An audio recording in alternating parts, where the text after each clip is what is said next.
All right, we'll go ahead and call to order the Ford County Commission meeting. This is meeting 2024-36. It's November 4th, and we have two of the commissioners present. Commissioner Snook is absent.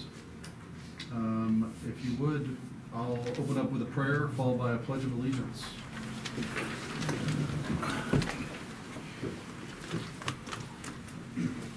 Father in heaven, just want to thank you so much for your beautiful weather that we are receiving as of late in Ford County. I want to thank you for your direction and guidance over us, and would just like your hand tomorrow as we have the election date, and watch over and give people safety and security in what they're doing. And Father, just ask you to give us direction as we move the county forward, and watch over Ford County as a whole with our first responders and our employees at large. And I just want to thank you so much for your blessing over us. In Jesus' name, amen. Amen. Pledge allegiance to the flag of the United States of America and to the republic for which it stands, one nation, under God, indivisible, with liberty and justice for all.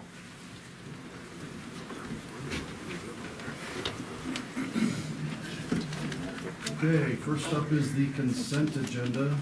And on here is meeting minutes 2024-34 and 2 cereal malt beverage application licenses. Both are renewals, multi-year renewals, it looks like. Mr. Chairman, I make a motion that we approve the consent agenda as presented. I'll second that.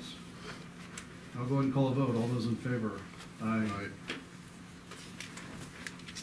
Next up is approval for claims for payment. This is the amount of $943,155.93. Have anything outstanding? No, we're starting to pay off the HVAC as along with that. Okay. Make a motion to approve the claims for payment as presented. I'll second that. And I'll go ahead and call a vote. All those in favor? Aye. Aye. All right, part of the meeting where it's open public comments, please limit it to 5 minutes per individual, 15 minutes per topic, unless an emergency situation does exist.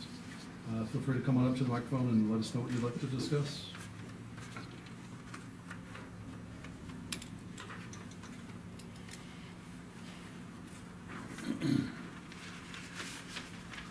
No takers. We'll move right on. Unfinished business.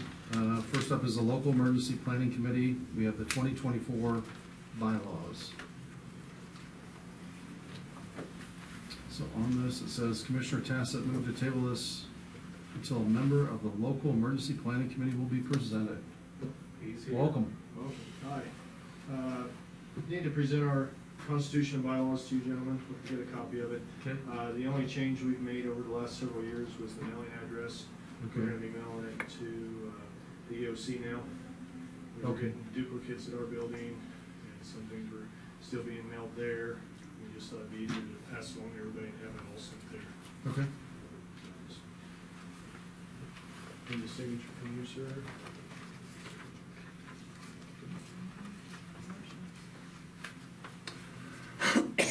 Mr. Chairman, I make a motion to approve the 2024 bylaws for the local emergency planning committee as presented. And I'll second that. And I'll call a vote. All those in favor? Aye. Motion passes. Thank you, gentlemen. Thank you. Thank you. I swear that mustache is getting longer. It is. I want to braid it.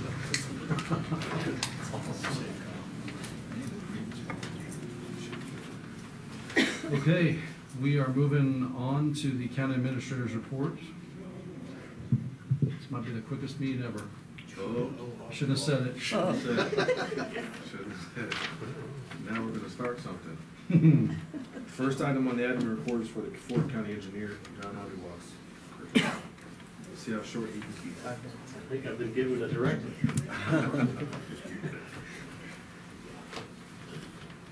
Good afternoon. Welcome. Thank you. I will keep it brief. Got Chiefs game starting in a few hours. Gotta get this done. Quickly, a report for the county engineer's activities since the last, or over the course of the last month. The first item is to give a brief update on the Highway 50 expansion. from Dodge City to Cimarron, specifically focusing on those activities in Ford County. The contractor is actually working on wrapping up most of the construction in Ford County by the end of the year. The asphalt paving, I believe, is complete, or is 99.9% complete, if there's any little bits left to finish up. The contractors have been installing siding in Ford County, and if it wasn't raining, they'd probably be starting on temporary striping. The truck was out there, but not moving because of the rain. But they will be placing temporary stripe when weather allows.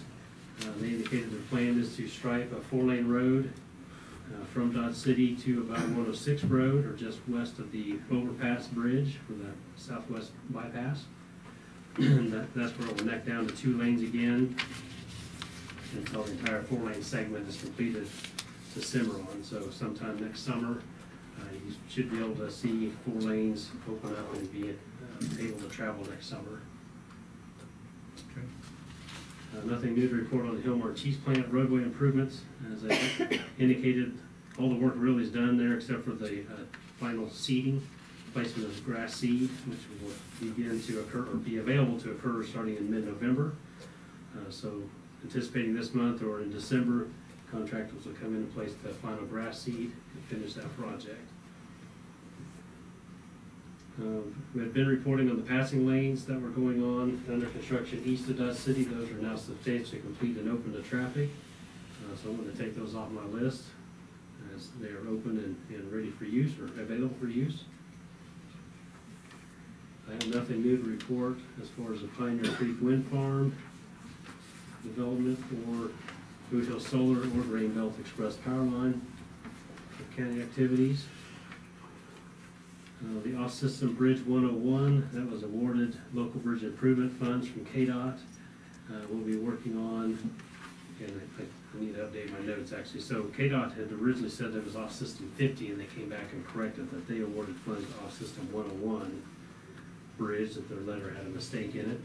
That's the bridge located on 135 Road, 1 mile north and about 3.7 miles east of Windhorst. Kirk and Michael have been working on the design of that bridge.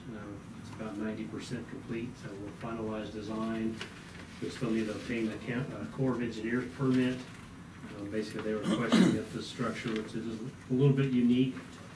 It's a 3-span concrete haunched slab or arch slab bridge, asking if it might have historical significance. So we need to write a response to them stating why, in our view at least, it really isn't. It's, I mean, a little bit different, but there's nothing really too exciting about it.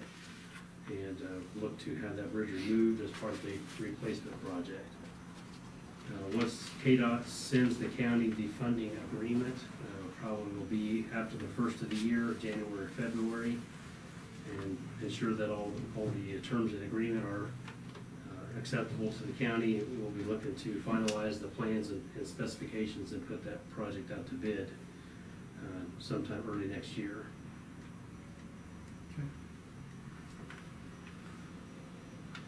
Really the last thing that I was going to report upon, and I didn't think about it when I put my notes out, but for a new business item, I'll put it that way. KDOT on Highway 50, east of Dodge City at the 283-117 Road Junction, which a lot of people refer to as Buney's Corner there. They did reconfigure the pavement markings at that intersection on the highway. Previously, it was 2 lanes to through traffic, 1 lane in each direction, probably a better way to word that, for through traffic, and then a bypass lane on the right side. So if a vehicle was stopped in the highway trying to turn left, for instance, the vehicle could go around them on the right side. That created a lot of confusion. Sometimes it blocked the view of opposing traffic and whatnot. So KDOT has actually taken those bypass lanes and made them into dedicated right turn lanes by adding right turn arrows painted on the pavement and putting up signage as well. So that will help, should help, and it historically has helped to guide traffic through those and avoided some of the confusion. And to see that those markings have been in place and the signage is up when it came through this morning. John, do you talk to the KDOT engineer a lot? I wouldn't say a lot, but very frequently. That is one area that we're still wanting more, and we're getting no responses. I know Nick Hernandez with the city and Sheriff Carr have equally been forthright on like lighting, Right. flashing stop signs, solar signs, something that says rumble strips, anything just to slow the traffic. And even when you're coming from the north, so somebody doesn't try and just take a right turn if somebody's going straight and block their view, because sometimes the semis just kind of pull up and creep up into that space and block the view. I mean, Right. just trying to make that. But I know the sheriff's department's been out there enforcing the no passing on the right, and that's very nice. I mean, because it's getting it, yeah, it's a habit, it's getting it top of mind. Yeah, we've expressed the desire for highway lighting out there, and we'll continue to lobby for that. I can talk with the KDOT engineer and find out if there's any consideration of that. Might be worthy of taking to the local legislator again to help get their support for something like that. Yeah, even just some lighting through that area would be amazing. I know that they worked on that as well, and with Victory Electric, Okay. you know, to look at power poles and just, See what could be done, what's available. And I'd like to push for reduced speed. I mean, we're doing all these things, we're clamping down, making this a turn-only lane, and you come up to that intersection and everybody has to stop for somebody that's waiting to turn left. You have to come to a stop. And to do that from 70 mile an hour, you know, rather than 50 mile an hour is, But it definitely makes a for difference. those big trucks, is quite a difference. Absolutely. well, I think what's tough too is like right where Coke Nitrogen is, they've got Lind next to it, and both those pull right out onto that road and head right towards that Muni spot. So I mean, they're just getting up to speed, and people are coming right up on them. I mean, it's just, it's tough. It's a tough spot. It is, we'll keep that, that's a good point on speed limit as well. We can put that as a request. It almost seems like there needs to be another lane right there just for those trucks to kind of be in that right lane and. Well, it does. I mean, that whole area has to be redesigned, but until we get to that point, Yeah. you know, and I think speed limit was something that we were already suggesting, but We it have. didn't come through, and that seems like an easy thing to do to me. I don't know why that's such a big deal, but. Yeah, I'd have to read, they did a traffic study there, I'll have to read if it had that included in or not, I don't recall. I was just gonna say that, I don't know if, Dale, do you go to those meetings with the city and the Safe Roads or whatever that is called? I think they, The Safe Streets. the Safe Streets, yeah. Safe streets. So they did, the KDOT did put a JD, response out. you pull your microphone over there. KDOT did put a response out that they were, this is all temporary, that there was gonna be a highway realignment, and all that stuff would be looked at. Right. I can't pull it up on my phone right now, but I don't remember what they said about speed limits or not, but they did do a traffic study. Yeah. But all the stuff they're doing now is temporary. And that's a good point to make sure everybody on the public side is aware of this. KDOT is in process of studying a greater highway improvement. So they are looking at, we call temporary measures.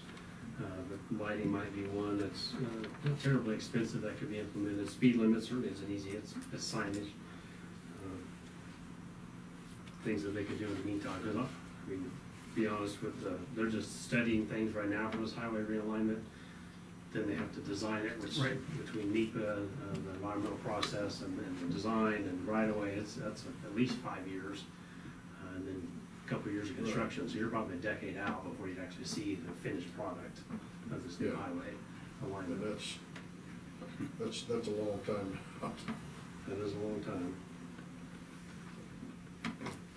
So, good points. All right, John, so another thought for you, that, not to confuse you, because Jewel Place, I think is what it's called, is right behind that 117 road. Mhm.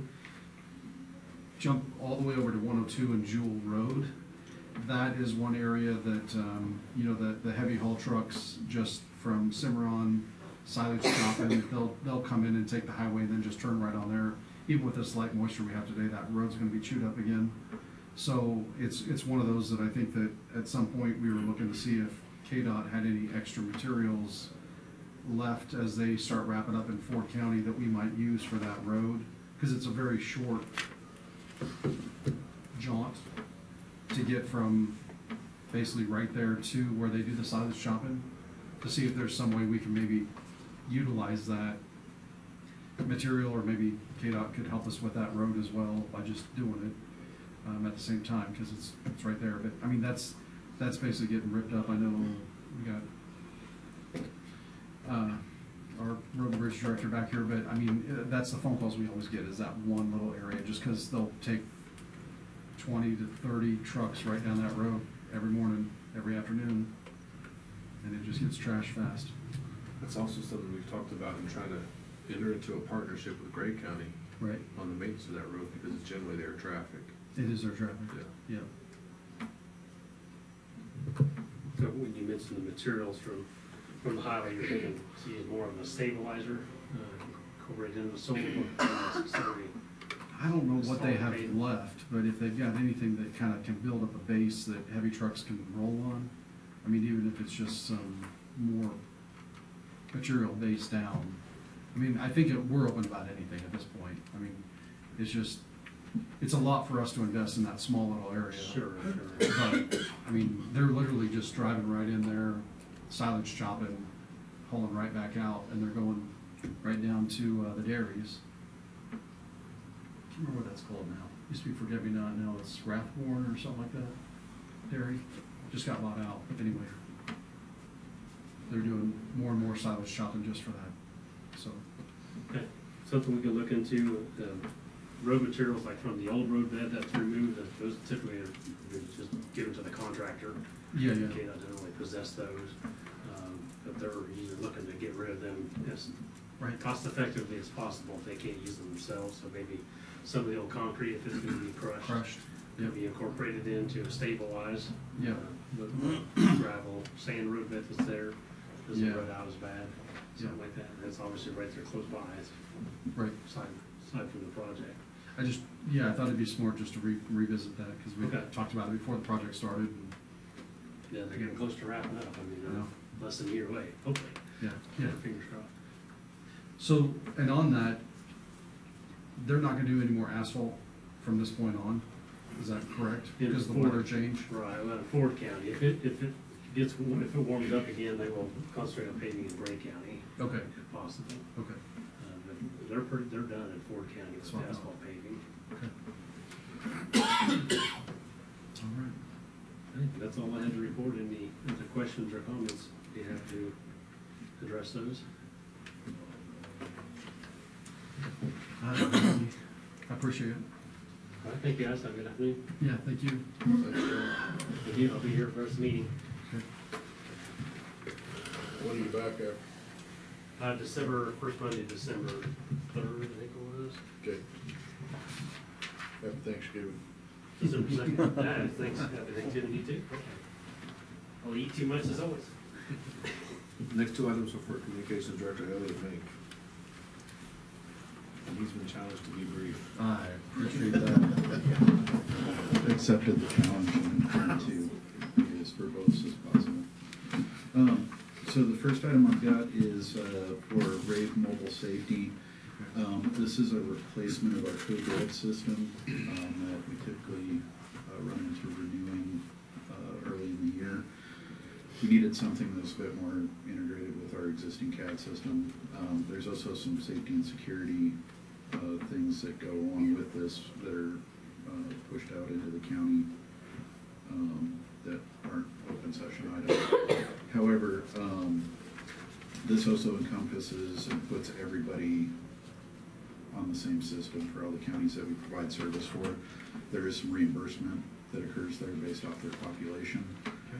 This is a population-based quote.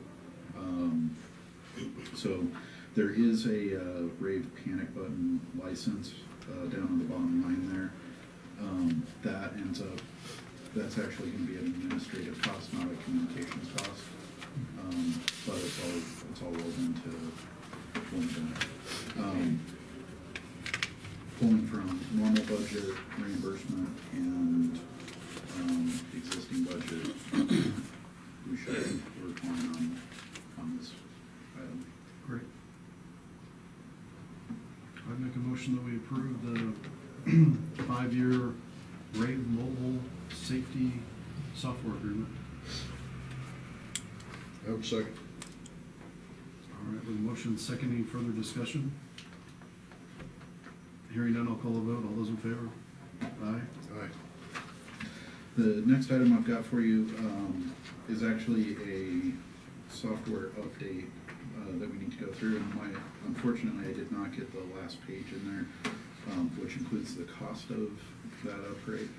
I've been working pretty closely with GIS and Ben's office over the past year, actually longer, year and a half, to figure out this migration. They reviewed the statement of work for the migration and what's included in the migration, and they're comfortable with what'll work. The overarching cost on this is $9,827.51. It is a necessary upgrade. The ArcGIS software that we're using currently will sunset this next year, so it's just, we've got to upgrade our software. ArcGIS handles all of the mapping and geolocation of everything in the background. So all of the property lines, address points, road center lines, things like that come out in address validation from ArcGIS. So it's Cost again, Elliot? $9,827.51.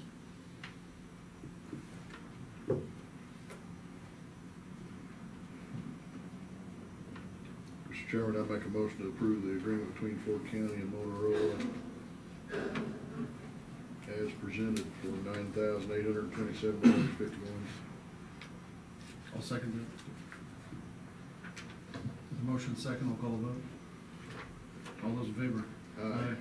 Sorry for all the words. Thank you. Good job, Elliot. Gentlemen, we have a possible schedule conflict. The first meeting in December is Monday, December 2nd. And the Kansas Association of Counties annual meetings is Tuesday, December 3rd, starting first thing in the morning, I believe 8:30. Do you want to hold the commission meeting at the regular scheduled time and date? Or would you like to move it? I believe the regular scheduled time and date is fine. It's, shouldn't be a problem getting to Wichita that afternoon, that evening. All right, item number 5 is for the voting delegates. Do you want to keep those the same for the annual meeting?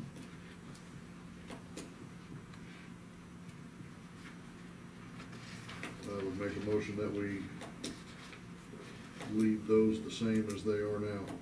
I would be the voting delegate. J.D. Gilbert would be the first alternate.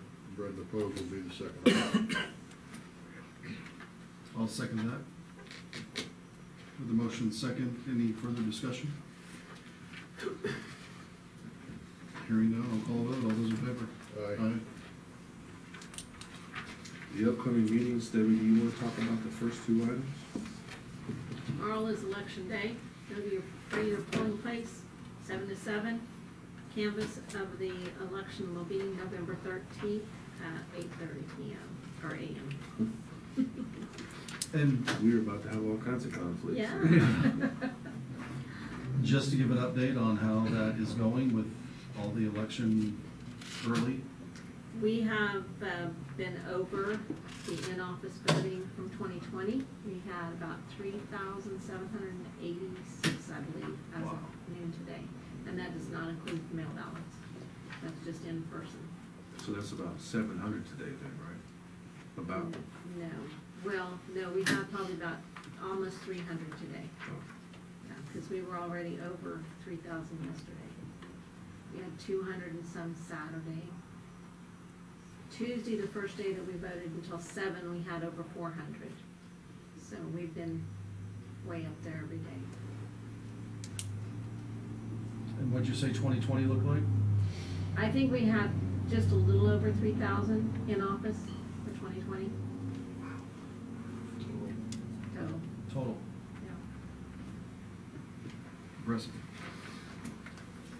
All right, the upcoming meetings, we have the CFAB meeting coming up. That would be Wednesday, November 13th at 6:30 p.m. at the MSB.